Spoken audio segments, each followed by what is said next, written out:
ನಮ್ಮ ಮೆಟ್ರೋದಲ್ಲಿ ಮತ್ತೊಂದು ಅಮಾನವೀಯ ಘಟನೆ. ರೈತನ ಬೆನ್ನಲ್ಲೇ ಕಾರ್ಮಿಕನಿಗೂ ಸಿಬ್ಬಂದಿಯಿಂದ ಅವಮಾನ. ಮೊದಲು ನೀಟಾಗಿ ಬಾ ಎಂದು ಮೆಟ್ರೋ ಸಿಬ್ಬಂದಿ ದರ್ಪ.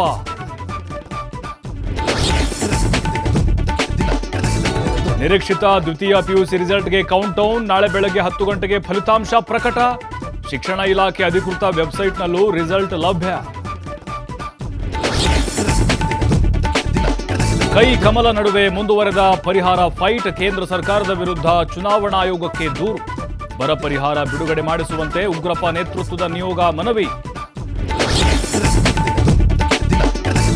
ಮಂಡ್ಯದಲ್ಲಿ ಕಾಂಗ್ರೆಸ್ ಅಭ್ಯರ್ಥಿ ಪ್ರಚಾರದ ಅಬ್ಬರ ಜೋರು. ಸತತ 5ನೇ ದಿನವೂ ಕ್ಷೇತ್ರಕ್ಕೆ ಸುಳಿಯದ ಎಚ್ಡಿಕೆ.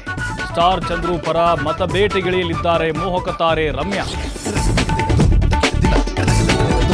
ದೆಹಲಿ ಸಿಎಂ ಅರವಿಂದ್ ಕೇಜ್ರಿವಾಲ್ಗೆ ಇಲ್ಲ ರಿಲೀಫ್. ಬಂಧನ ಪ್ರಶ್ನಿಸಿ ಸಲ್ಲಿಸಿದ್ದ ಅರ್ಜಿ ತಿರಸ್ಕರಿಸಿದ ದೆಹಲಿ ಹೈಕೋರ್ಟ್.